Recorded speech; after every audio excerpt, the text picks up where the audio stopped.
10월 25일 KMA 뉴스 브리핑 시작하겠습니다. 정부가 위드 코로나 전환 방안 중 하나로 코로나19 환자의 재택 치료 시스템을 구상 중인데요. 그 타당성을 두고 전문가들 사이에 이견이 있습니다. 22일 중앙사고수습본부가 주최한 토론회에서 임승관 경기도의료원 안성병원장은 지금까지 코로나19 대응은 의료와 격리가 동시에 이루어졌는데 이건 정상적이지 않은 구조라면서 아프지 않은 사람은 집에 가고 아픈 사람만 병원에 가야 한다고 밝혔습니다. 임 원장은 지난달 경기도에서 4,800명이 재택치료를 받았는데 이 중에 입원까지 간 경우는 7.4%였고 이송 전후 사망자는 없었다면서 재택치료를 통해 평상시의 의료 전달 체계로 돌아가야 한다고 말했습니다. 이에 대해 최원석 고려의대 감염내과 교수는 위드 코로나에서 우리가 감당할 수 있는 역량의 범위는 결국 중환자를 몇 명 볼 수 있느냐로 귀결된다며 재택치료는 환자 수에만 초점을 맞출 뿐이라고 반박했습니다. 중환자 전담 의료 체계를 만들어 놓지 않고 재택치료 중심으로 바꾸는 건 위험하다는 지적입니다. 실제로 지난 20일 서울에서 재택치료 중이던 60대 코로나19 환자가 상태가 악화해 병원으로 이송되던 중 심정지가 발생해 사망하는 사건이 있었습니다.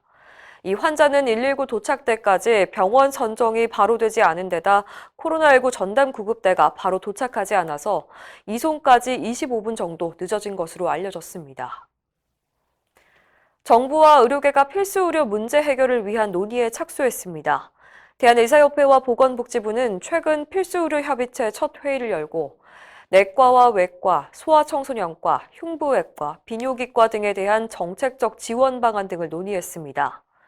이날 의협은 수도권과 지방의료 인력 불균형 해소를 위해 정부 예산을 대폭 확충하고 필수의료 행위에 대한 수가 조정이 필요하다고 지적했습니다.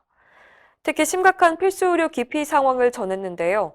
비뇨기과의 경우 전공의 확보율이 30%에 불과하고 흉부외과는 경북과 전남, 전북, 충북 지역에 전공의가 한 명도 없다며 대책이 시급하다고 강조했습니다. 한편 의협은 최근 필수의료과 살리기 태스크포스 구성을 마무리했습니다. 위원장은 이상훈 의협 부회장이 맡고 진료 과목별 의사회, 학회 대표들이 위원으로 참여합니다. 정부가 내년부터 단계적으로 적용하는 3차 상대가치 점수를 앞두고 현재 개편 작업이 한창인데요. 의료계는 진찰료 현실화가 반드시 반영돼야 한다는 입장입니다. 이필수 의협 회장은 어제 열린 대한임상보험의학회 학술대회에서 환자의 치료 방향을 결정하는 가장 중요한 과정이 바로 진찰이라며 하지만 지금까지 우리나라 건강보험은 진찰의 전문성을 충분히 인정하지 못해왔다고 지적했습니다. 이 회장은 진찰료 개선과 더불어 현행 저수가, 저급여, 저부담 체제에서 적정수가, 적정급여, 적정부담 체제로 건강보험 제도의 운영 전환이 시급하다고 강조했습니다. 상대가치 점수란 의료 수가를 결정하는 핵심 요소 중 하나로 진료 비용과 의사의 업무량, 위험도 등을 고려해 의료 행위의 가치를 점수로 평가한 것을 말합니다. 내년부터 고가의 항암제들이 건강보험 급여 대상에서 제외돼서 환자들이 크게 반발하고 있습니다. 정부는 최근 희귀중증 질환 치료제 중 일부를 심포괄수가제에서 제외하는 방안을 발표했는데요. 문제는 여기에 키트루다 같은 고가의 면역 항암제가 포함되어 있다는 겁니다.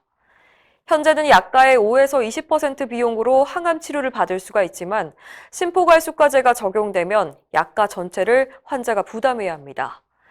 이 문제는 청와대 국민청원회까지 올라왔는데요.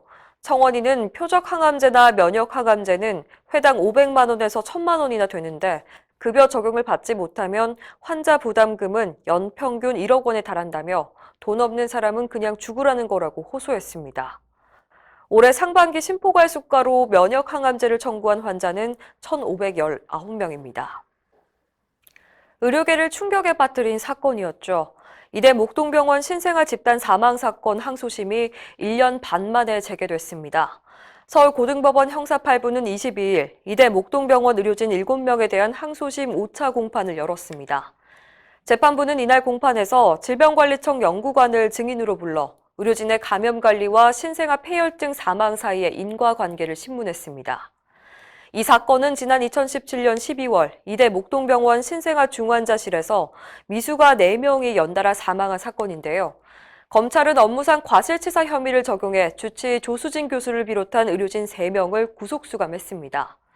당시 의료계와 정치권에선 마녀 사냥식 수사라는 비판이 일었고 의협은 광화문 앞에서 규탄 집회를 열기도 했습니다. 2019년 2월 법원은 의료진 7명 모두에게 무죄를 선고했는데요. 유족 측이 불복해서 현재 2심 재판이 진행 중입니다. 항소심 마지막 공판일은 12월 10일, 최종 선고는 내년 초쯤으로 예상됩니다. 이상으로 뉴스 브리핑을 마칩니다. 자세한 사항은 의협신문을 참고하시길 바랍니다.